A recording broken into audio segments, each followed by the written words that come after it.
ladies and gentlemen, formerly of Iowa State, now the head coach of the Penn State Nittany Lions. We can't thank him enough for joining us. Hall of Fame coach, ladies and gentlemen, Matt Campbell. Yeah, coach. How you doing? Thanks for having me, you guys. I appreciate it. Dude, thank you for joining us. I think you caught the tail end there of Pete Thamel talking about the chaos right now happening in all the injunctions. How much do you got to pay attention to that type of stuff? I assume it does affect everybody, especially at the highest level. Is this something you pay attention to every day? Do you have somebody looking into this? How do you kind of view all the off-the-field chaos that's currently happening? Yeah, Pat, I still think we live in a world where if you start to worry about all the craziness that's going on around us, then I think you can really quickly lose sight of what's going on in your own building. And, it's a unique time, it's a crazy time, but I think when you lose focus of the 18 to 22, 23-year-olds that you're in charge of, then I think you can really lose focus of your team fast. So we've really tried to concentrate on everything here in-house, worry about ourselves. I still think it's about creating team, and the best team still wins on Saturdays, and I think that's got to be the focus in-house, and that's really what we've tried to put our focus on. Yeah, and I think your answer right there is why a lot of NFL teams wanted your services, and obviously you had been with Iowa State for a very long time. We just had Brock Purdy on. He obviously thanked you for your service to Iowa State. You going to Penn State, the natural reaction from a lot of people was, man, what he was able to do at Iowa State, now he's going to have the backing of Penn State, which has one of the best, I think, sports support systems in all of sport. I think we've learned that through not only going up there, but also watching what they've done. Number one hockey player, basketball, volleyball, you name it, they're going on. Football will do a $700 million upgrade to Beaver Stadium over the weekend. It's like they are all in on sports. So the thought of you having everything that Penn State has to offer, the brand Penn State as a whole, what does that do for you? Are we blowing that out of proportion, that, going to Penn State is a massive, massive opportunity for you to take advantage of what some other schools have been able to do? And how do you view that as a whole?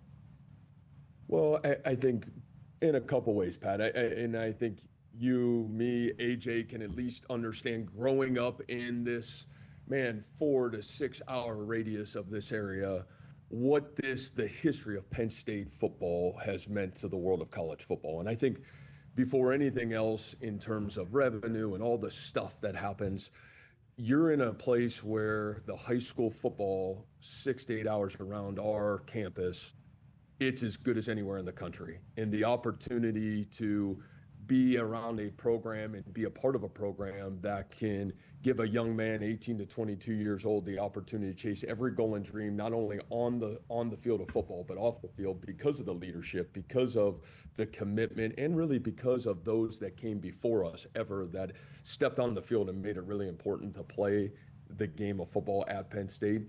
It's a really special opportunity, and it would have taken be the right opportunity for me to leave what we were able to accomplish and what we did at Iowa State. And we really felt like the value system in this community, in the state of Pennsylvania, in the 6 hour radius around us, that fit who I was, our family, and really our coaching staff, and we're really grateful to be here. Yeah, I love to hear that, and I think everybody's very excited for you, and it feels like it wasn't a messy exit either, which is normally how it normally goes, and I think that's because of how you've handled it all, and obviously how Iowa State has handled it all, and also you have an athletic director over there who's worn a cowboy collar in Big Ten football, so I don't know how many other places have that. AJ has a question for you, Matt. Yeah, Coach, obviously I know you've been, on the grind in camp, working day to day for that, but have you given any thought to what it's going to feel like running out of that tunnel for the first time, leading your Penn State squad out on that gigantic stadium? Obviously you have players, it'll be some of their first time as well, but you as a coach, I guess, how do you control your emotions in that situation? Yeah, and, I think it just goes back to what I said earlier, AJ. Number one is I think you're so caught up in the present right now. The unique challenge that we're under of creating a team that's ready to respond to real adversity by the time, less than 2 weeks come at us. But I would be remiss not to say, 10:30, 11 o'clock every night, and you look at this expansion and the lights on in this stadium, and there's not even a couple nights where you're kind of like, you kind of sneak into the stadium and you walk around and you say, look at this place and look how special it is to play in one of the great, the great places to play college football. And we're really fortunate to do it. I'm excited for the opportunity, but I'm more excited to give our fan base in this university a team that can represent the history of this place the right way. Obviously, you sound like a guy that doesn't need an alarm clock, but what is the morning routine for you? And is the alarm clock,